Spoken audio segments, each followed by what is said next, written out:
नमस्कार, स्वागत है आपका। आप एक बार फिर हमारे एडवाइजर जरूरी है कि इस नए एपिसोड में, जहां हम बात करेंगे नए साल में कैसी होनी चाहिए आपकी वेल्थ प्लानिंग, वो बहुत जरूरी होता है। और इस पर बात करने के लिए एक बार फिर हमारे साथ है इक्विंटस वेल्थ एडवाइजरी सर्विस के MD and founder Manish Goyal.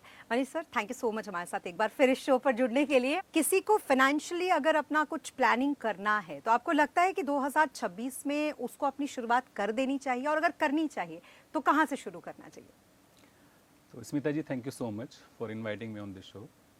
देखिए, जो फाइनेंशियल प्लानिंग है उसको आप एक रेजोल्यूशन बोल सकते हैं, बट मेरे हिसाब से वो एक कमिटमेंट है।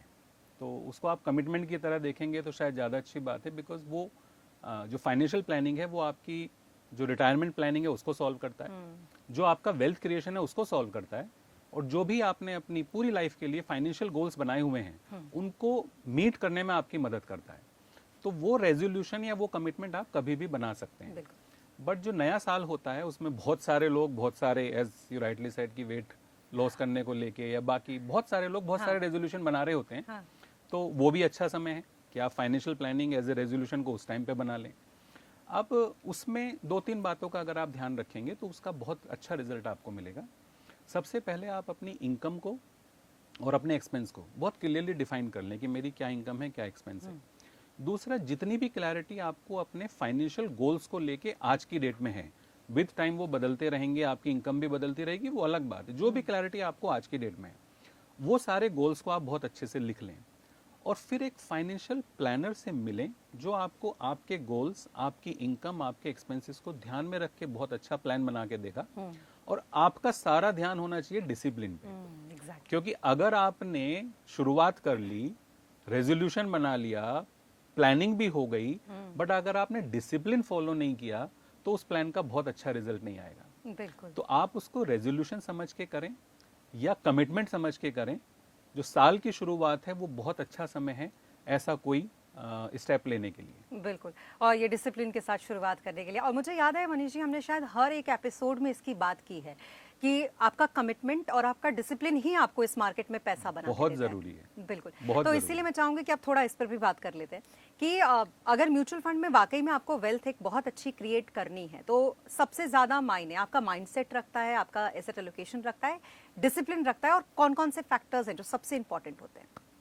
देखिए, अगर आपको वेल्थ क्रिएट करनी है तो जनरली ये मिथ है कि अगर आप ज्यादा कमाएंगे तो आप ज्यादा वेल्थ क्रिएट कर पाएंगे। ये एक मिथ है, आई वुड से ये एक मिथ है, क्योंकि ज्यादा कमाने के बाद भी आपकी वेल्थ लो हो सकती है, और रिलेटिवली स्मॉलर इनकम के साथ भी आप बड़ी वेल्थ क्रिएट कर सकते हैं।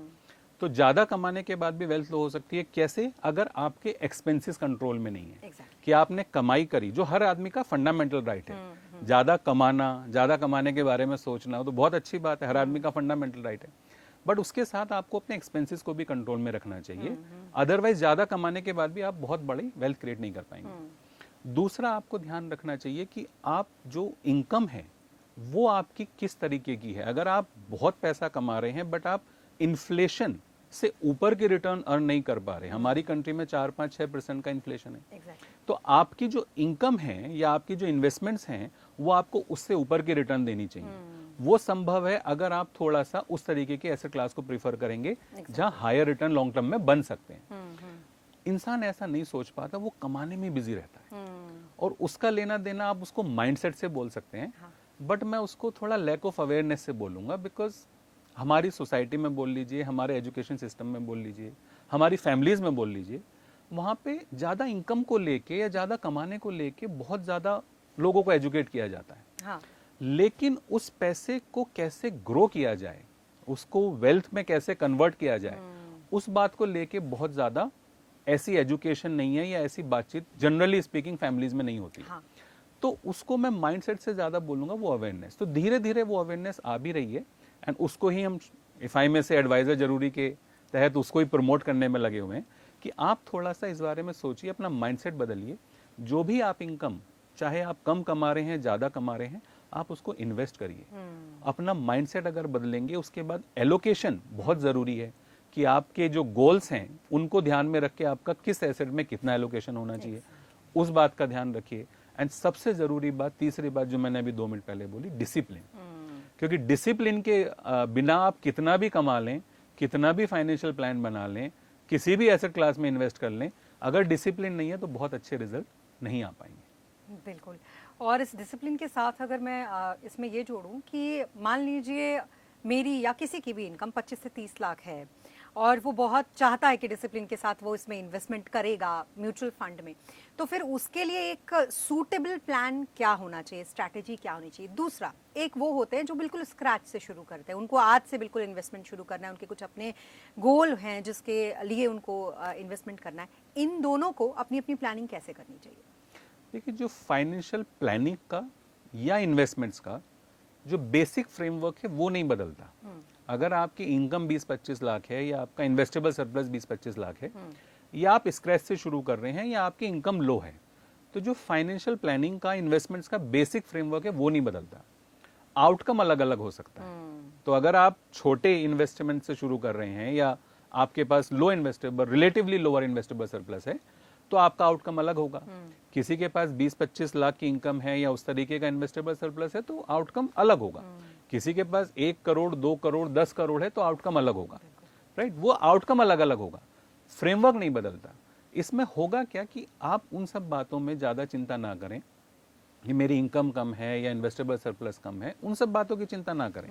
Because in any case life में जैसे जैसे आप आगे जाएंगे, आपकी इनकम भी बदलेगी, आपके गोल्स भी बदलेंगे, आपका शायद रिस्क प्रोफाइल भी बदलेगा।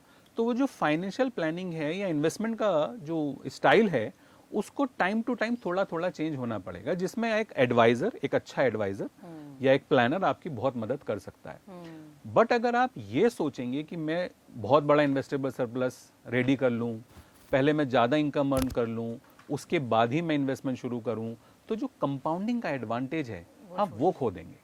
तो जितना जल्दी आप शुरू कर सकें उतना जल्दी स्टार्ट करिए, बिकॉज जो कंपाउंडिंग का एडवांटेज है वो सबसे ज्यादा उन लोगों को मिलता है जो अपनी जर्नी को जल्दी स्टार्ट करते हैं। जो लोग लार्जर इन्वेस्टेबल सरप्लस इकट्ठा करने की वजह से डिले कर देते हैं, वो फिर कंपाउंडिंग का एडवांटेज कहीं ना कहीं लूज कर देते हैं। आप 20-25 लाख हैं, स्क्रैच हैं, फ्रेमवर्क नहीं बदलता, फ्रेमवर्क वही रहेगा, सिर्फ आउटकम अलग अलग होगा, विच इज नेचुरल कि आप जितना इन्वेस्टमेंट करेंगे उस हिसाब से आउटकम आएगा।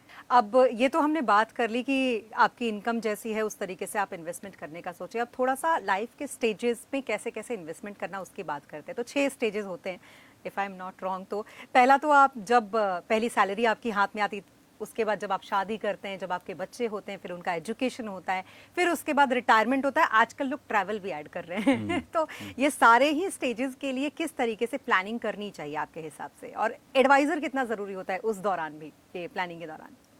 देखिए, प्लानिंग के लिए एडवाइजर तो लगेगा, वेदर यू लाइक इट और not, as an investor I am saying, but planning के लिए एडवाइजर तो लगेगा। अब जहां तक लाइफ स्टेजेस की बात है, उसमें हर लाइफ स्टेज के लिए जो एक कोर प्रिंसिपल आपको ध्यान रखना पड़ेगा वो है कैश फ्लो डिसिप्लिन, कि आप इनकम माइनस एक्सपेंस में कितनी सेविंग बचा पाते हैं। वो एक कोर प्रिंसिपल है, वो आपको लाइफ की हर स्टेज में ध्यान रखना पड़ेगा।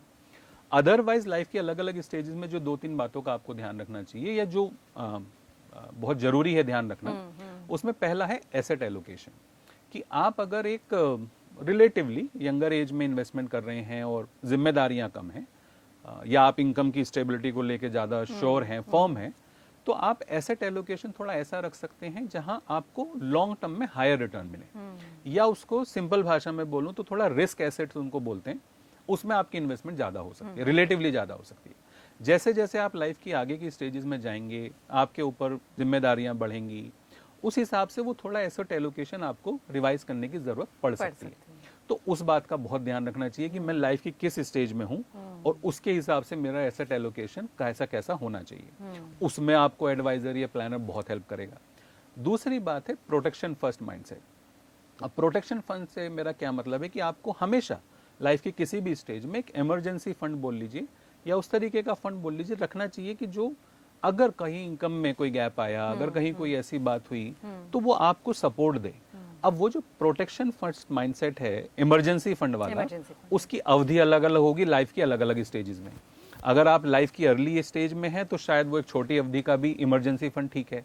अगर आप थोड़ी आगे की स्टेज में हैं तो शायद आपको लंबी अवधि का इमरजेंसी फंड्स भी अलग अलग होते हैं। कई बार मैंने ये सुना है कि लोग कहते हैं कि 6 से 12 महीने की जो आपकी इनकम है उसको आप इमरजेंसी फंड में डाल लो। क्या ये भी आपके लाइफ स्टेजेस के हिसाब से बदलते रहते हैं? बदलना चाहिए। हाँ। हम ऐसा रिकमेंड करते हैं Okay. क्योंकि आपकी इनकम की स्टेबिलिटी अच्छी है, राइट, तो आपको इमरजेंसी फंड 12 महीने का नहीं चाहिए। Okay. बट अगर आप एक कॉन्ट्रैक्टर हैं, ठीक है ना, आपकी इनकम अच्छी है बट आप एक कॉन्ट्रैक्टर हैं, फ्रीलांसर हैं, तो आपको शायद इमरजेंसी फंड थोड़ी लंबी अवधि का रखना चाहिए। तो उस हिसाब से प्लस आपके पीछे जिम्मेदारी कितनी है, डिपेंडेंट कितने हैं, उस पे भी निर्भर करेगा कि आपके बच्चे किस स्टेज में हैं, उनको आपको कितनी जल्दी एजुकेशन के लिए भेजना है। बिकॉज आप जो higher return generating asset class हैं वहां से आप शायद उतनी जल्दी liquidity at any given point of time expect ना कर पाए।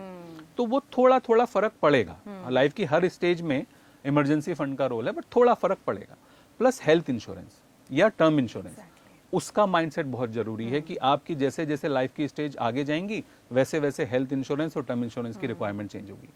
तो आप अपने एसेट एलोकेशन का, प्रोटेक्शन फर्स्ट माइंडसेट का लाइफ की अलग अलग स्टेजेस में सबसे ज्यादा ध्यान रखें। और जो तीसरी बात वापस रिपीट करूंगा, कंपाउंडिंग, कि आप जितनी जल्दी शुरू कर सकें लाइफ की, जिस स्टेज में जल्दी से जल्दी शुरू कर सकें उतनी जल्दी करें। बिकॉज होगा क्या कि अगर आप जितनी जल्दी शुरू करेंगे और कंपाउंडिंग आपके फेवर में काम करेगी तो आपका कॉर्पस बनता चला जाएगा। जैसे जैसे आप लाइफ की आगे की स्टेजेस में जाएंगे आपका कॉर्पस बढ़ता चला जाएगा। तो फिर आपको बहुत ज्यादा शायद एसेट एलोकेशन में चेंजेस भी ना करने पड़े, बिकॉज आपने जल्दी शुरू किया, आपका एक अच्छा कॉर्पस इकट्ठा हो गया। उसकी वजह से आपको प्रोटेक्शन फर्स्ट का या एसेट एलोकेशन का जो ध्यान रखना है या उसमें जो चेंजेस करने हैं वो रिलेटिवली कम करने पड़ेंगे। तो जल्दी शुरू करें और कंपाउंडिंग का पूरा एडवांटेज लें।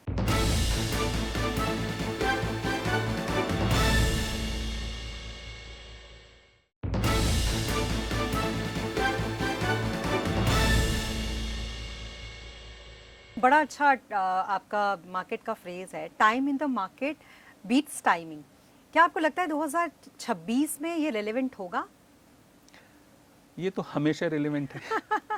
Time in the market beats timing, ये हमेशा रिलेवेंट है, राइट। आप किसी भी सक्सेसफुल इन्वेस्टर को देख लें। हाँ। मेरे को 20 साल से ज्यादा ये काम करते हुए हो गए, मैंने हजारों इन्वेस्टर्स देखे होंगे, लाखों इन्वेस्टर्स देखे होंगे।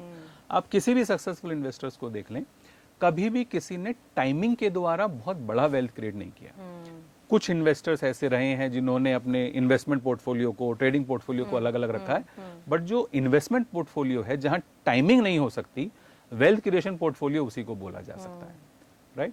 प्लस 2026 के साथ जो सबसे अच्छी बात है वो ये है कि 2025 के एंड में बोल लीजिए, शुरुआत में बोल लीजिए, माफी चाहूंगा, 2025 की शुरुआत में बोल लीजिए, काफी ज्यादा हेडविंड्स थी। हाँ। क्योंकि ट्रंप जो पावर में आए थे यूएस में वो उसी दौरान आए थे, राइट। 2024 के लास्ट में बोल लीजिए, 2025 के शुरुआत में बोल लीजिए, उसी दौरान आए थे। तो उन्होंने आके tariff related, trade board related काफी कुछ एक्शन किया, राइट। उसको लेके काफी अनसर्टेनिटी थी, हमारी मार्केट्स में भी थी, ग्लोबली भी थी।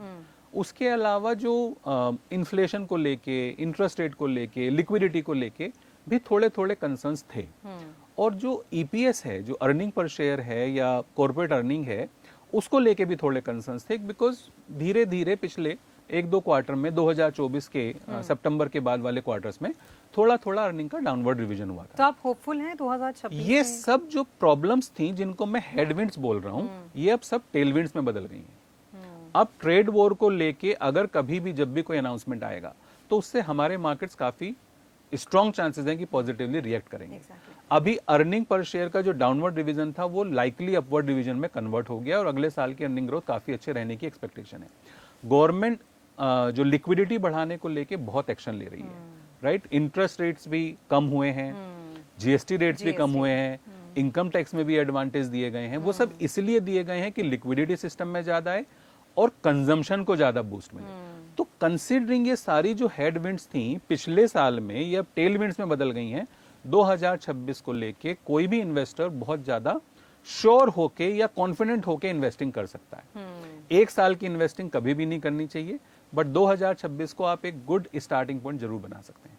इसी के साथ दूसरा क्वेश्चन भी मेरा यही था कि अगर मान लीजिए किसी को 2026 अपना वेल्थ क्रिएशन का ईयर बनाना है कि अब तो मुझे पैसे कमाने हैं 2026 में, तो फिर उसका जो पोर्टफोलियो है वो कैसा होना चाहिए, एकदम एग्जैक्ट, कि आपको ऐसा पोर्टफोलियो बनाकर इसमें पैसा डालो और आराम से एकदम रिलैक्स रहो?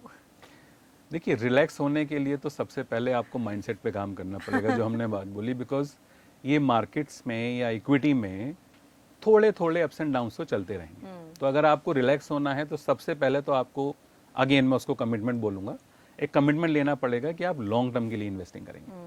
बट अगर मैं उसको, आपकी जो सवाल है उसको एक मिनिमम वाइबल पोर्टफोलियो की तरह मैं डिवाइड करके 4 हिस्सों में बताऊं, तो 2026 में किसी भी इंसान को, इन्वेस्टर्स को, एग्जिस्टिंग को भी या नए इन्वेस्टर को भी, वो 4 बातों का ध्यान रखना चाहिए। पहला, उन्हें एक इमरजेंसी फंड, जो भी हमने बात की, उसका जरूर ध्यान रखना चाहिए कि मेरी लाइफ स्टेज के हिसाब से या मेरे इनकम के हिसाब से या मेरी इनकम की स्टेबिलिटी के हिसाब से इमरजेंसी फंड कितना होना चाहिए। वो एक मिनिमम वाइबल पोर्टफोलियो का एक पोर्शन होना चाहिए। दूसरा, 2026 जितने भी टेलविंड्स हैं, आप थोड़ा इक्विटी की तरफ या रिस्क एसेट्स की तरफ, अगर आपका रिस्क प्रोफाइल अलाउ करता है, अगर आपका रिस्क प्रोफाइल अलाउ करता है, तो आपको ग्रोथ के लिए जो प्रोटेक्शन फर्स्ट माइंडसेट है या इमरजेंसी फंड है, वो स्टेबिलिटी देगा, राइट, या सेफ्टी नेट देगा। ग्रोथ के लिए आपको इक्विटी में या उस तरीके के एसेट क्लास में इन्वेस्ट करना चाहिए जहां आपको हायर रिटर्न मिलेंगे। इसके साथ आपके पोर्टफोलियो का एक पोर्शन डेट में या कॉर्पोरेट बॉन्ड में जरूर होना चाहिए, जहां आपको 8-9-10% का एक थोड़ा सेफर रिटर्न मिलता चले। और last but not the least, कि आपको जो कंसिस्टेंसी है वो डेमोन्स्ट्रेट करनी चाहिए कि आप लगातार इन्वेस्ट करेंगे, और जैसे जैसे आपका इनकम का लेवल बढ़ता चला जाएगा, आप अपने पोर्टफोलियो का लेवल भी या इन्वेस्टमेंट का लेवल भी बढ़ाते चले जाएंगे। क्योंकि ये जो डिसिप्लिन है और ये जो स्टेप अप अप्रोच है कि जैसे जैसे इनकम बढ़ेगी मैं थोड़ा थोड़ा अपनी इन्वेस्टमेंट भी बढ़ाऊंगा, उसका जो लॉन्ग टर्म में कंपाउंडिंग का बेनिफिट होता है वो सबसे बड़ा होता है। उसको बंदा मिस कर देता है कि मेरी एक्स अमाउंट की एसआईपी या इन्वेस्टमेंट में हर महीने करता हूं, हर साल करता हूं, इनकम बढ़ गई, मैंने वो नहीं बढ़ाया, राइट। वो गलती नहीं करनी चाहिए। अगर आप 10-10, 15-15, 20-20% जो भी आप अफोर्ड कर सकें, अगर आप थोड़ा थोड़ा बढ़ा सकें, वो जरूर बढ़ाना चाहिए। कंपाउंडिंग में उसका बहुत बहुत बहुत इंपैक्ट होता है, बहुत पॉजिटिव और बहुत बड़ा इंपैक्ट होता है। तो ये 4 चीजों को आप ध्यान रखिए, एक अच्छे एडवाइजर के साथ, आई वुड लाइक टू से, एक पोर्टफोलियो बनाइए। लॉन्ग टर्म में चांसेस हैं कि आपको बहुत अच्छे गेन्स मिलेंगे। ओके, तो इन सब बातों को आप याद रखिए। और 2025 आप देखेंगे आईपीओज और एनएफओज का साल रहा। जितना वॉलेटाइल मार्केट, उतने ही ज्यादा इस बार आईपीओज आए। कुछ कुछ तो जैसे मीशो कह ले या फिर आप वेगफिट कह ले, नेफ्रो केयर कह ले, इनको तो काफी चौंकाया भी है ऐसे आईपीओज ने, स्पेशली मीशो ने। एनएफओज ने भी चौंकाया, और खास करके हमने देखा कि कैसे पैसिव फंड्स के भी एनएफओज आए। एक महीना तो ऐसा रहा जिसमें ज्यादातर आपके एनएफओज तो पैसिव फंड्स के ही आए थे। अब क्योंकि अब ये भी हम एक ट्रेंड देख रहे हैं कि लोग इसमें बहुत दिलचस्पी ले रहे हैं, बहुत इन्वेस्टमेंट इस तरफ भी चल रहा है। तो निवेशकों के लिए आपका की क्या एडवाइस रहेगी जब एक एनएफओ आता है या आईपीओ आता है, तो उसमें क्या अप्रोच रखना चाहिए इन्वेस्टमेंट का? देखिए, जो जैसा आपने सही बोला कि 2025 में बहुत आईपीओ आए, और काफ़ी आईपीओ उसमें से अच्छी कंपनीज के सक्सेसफुल हुए, जहां डे 1 पे ही जब आईपीओ ओपन हुआ उस दिन ही 20-25-30% के गेन हुए, और 3-4 दिनों में मिला के शायद 60-70% के गेन हुए। तो वो सब कुछ देख के थोड़ा एक इन्वेस्टर के मन में फोमो है, फियर ऑफ मिसिंग आउट है कि अच्छा मैंने क्यों नहीं इन्वेस्ट किया, राइट। वो फियर ऑफ मिसिंग आउट रखने की उतनी जरूरत नहीं है, बिकॉज इंडिया जैसी कंट्री है, यहाँ पे आईपीओ पिछले साल भी आए, इस साल भी आएंगे, 2026 में भी आएंगे और आगे भी आते रहेंगे, बिकॉज हम एक स्ट्रक्चरल ग्रोथ स्टोरी है। तो ये ग्रोइंग इकोनॉमी का साइन है कि जहां आईपीओ लगातार आते रहेंगे, बिकॉज यहाँ इतनी कंपनीज अवेलेबल हैं, अच्छी वेल्थ क्रिएशन अपॉर्चुनिटी वाली कंपनीज अवेलेबल हैं। आपको इन्वेस्ट करते हुए, आईपीओ में इन्वेस्ट करते हुए जो एक अप्रोच फॉलो करनी चाहिए, 2-3 बातों का ध्यान रखना चाहिए। पहली उसमें होनी चाहिए कि आप थोड़ा देखें। फोमो तो अच्छी बात है कि आपने किसी कंपनी का आईपीओ देखा, वो बहुत सक्सेसफुल हुआ और आपको फोमो आ गया, वो तो एक अच्छी बात है, वो तो हो सकता है, राइट। बट आपको इन्वेस्ट करते हुए 2-3 बातों का ध्यान रखना चाहिए। पहला, कि वो जो कंपनी का आईपीओ है वो किस तरीके का आईपीओ है, कि वो ऐसा आईपीओ है जहां कंपनी ऑफर फॉर सेल कर रही है, या ऐसा आईपीओ है कि वो कंपनी में पैसा जाना है। ऑफर फॉर सेल का मतलब होता है कि जहां एग्जिस्टिंग इन्वेस्टर को पैसा दिया जा रहा होता है, जिन्होंने कंपनी में शुरुआती दौर में पैसा लगाया। अगर वो ऑफर फॉर सेल है तो आप थोड़ा सा उसको लेके ज्यादा केयरफुल रह सकते हैं, क्योंकि वो ऐसी कैपिटल नहीं है जो कंपनी में जानी है।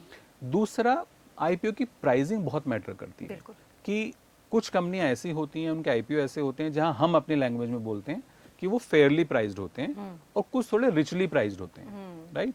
तो जो रिचली प्राइस्ड हैं वहां पे आप थोड़ा केयरफुल रह सकते हैं, बिकॉज वहां अगेन हमारी लैंग्वेज में हम ऐसा बोलते हैं कि शायद इन्वेस्टर के लिए उतनी मनी ऑन द टेबल नहीं है, राइट। और तीसरी बात, आपको जो लॉन्ग टर्म कंपनी के ग्रोथ प्रोस्पेक्ट हैं उसको लेके बहुत ध्यान रखना चाहिए कि कंपनी अगले 1, 2, 3 साल में किस तरीके की रेवेन्यू ग्रोथ या बॉटम लाइन ग्रोथ डिलीवर करेगी। तो अब ये सब काम आप खुद कर सकते हैं तो खुद करिए, बट ये सब काम अगर आपको एक अच्छा एडवाइजर चाहिए उसके साथ कर सकते हैं, उसके साथ मिलके करिए। बट आईपीओ में इन्वेस्ट करिए, आईपीओ आते रहेंगे, बहुत जरूरी है कि आए, but at the same time ये 2-3 बातों का ध्यान रख के इन्वेस्ट करें, नहीं तो वो फोमो के चक्कर में थोड़ी गलती भी हो सकती है अगर इन 3 बातों को ध्यान में रख के नहीं चलेंगे। अब क्योंकि बहुत अच्छी बातें हो रही थी लेकिन टाइम हमारा अब खत्म होने को आ गया, लेकिन मैं चाहूंगी जाते जाते एक क्विकली आप एडवाइस दे दीजिए 2026 के लिए। एक अगर मान लीजिए कोई 50 साल का है तो उसको किस तरीके से 2026 में इन्वेस्टमेंट का अप्रोच रखना चाहिए, और कोई यंगस्टर है तो उसको कैसा अप्रोच रखना चाहिए? देखिए, सबसे पहले तो मैं ये कहूंगा कि जो यंगस्टर्स हैं उनको शुरुआत करनी चाहिए। अब वो 2026 को लेके जितनी भी टेलविंड्स अवेलेबल हैं, बहुत स्ट्रॉन्ग चांसेस हैं कि पहला साल ही उनकी इन्वेस्टमेंट का, बहुत स्ट्रॉन्ग चांसेस हैं कि उनकी इन्वेस्टमेंट का पहला साल ही बहुत अच्छा साल होगा। तो सबसे पहला काम किसी को भी ये करना चाहिए कि वो 2026 में इन्वेस्ट करे, अगर वो ऑलरेडी अंदर नहीं है। अगर कोई ऑलरेडी अंदर है, अगर कोई एग्जिस्टिंग इन्वेस्टर है, वो चाहे 35 वर्ष का है चाहे वो 50 वर्ष का है, वो इस बात का ध्यान रखे कि मार्केट 5 से 6 सालों में डबल हो जाता है। 13 से 14% का साल दर साल का CAGR आता है। उसमें बीच में एक साल ऐसा आता है जब मार्केट 60-70% चलता है। एक साल ऐसा भी आता है जब 4-5% चलता है, जो पिछला साल गया, कि पिछले 1-1.25 साल में फ्लैट रहा है। तो अगर आप ऑलरेडी अंदर हैं तो आप खुद से ये कमिटमेंट करिए कि आप उन सब बातों का ज्यादा ध्यान नहीं रखेंगे, और आप कोशिश ये करेंगे कि आप लॉन्ग टर्म के लिए अपनी एसेट एलोकेशन को ध्यान में रख के या अपनी रिस्क को ध्यान में रख के एक लॉन्ग टर्म का पोर्टफोलियो बनाएंगे।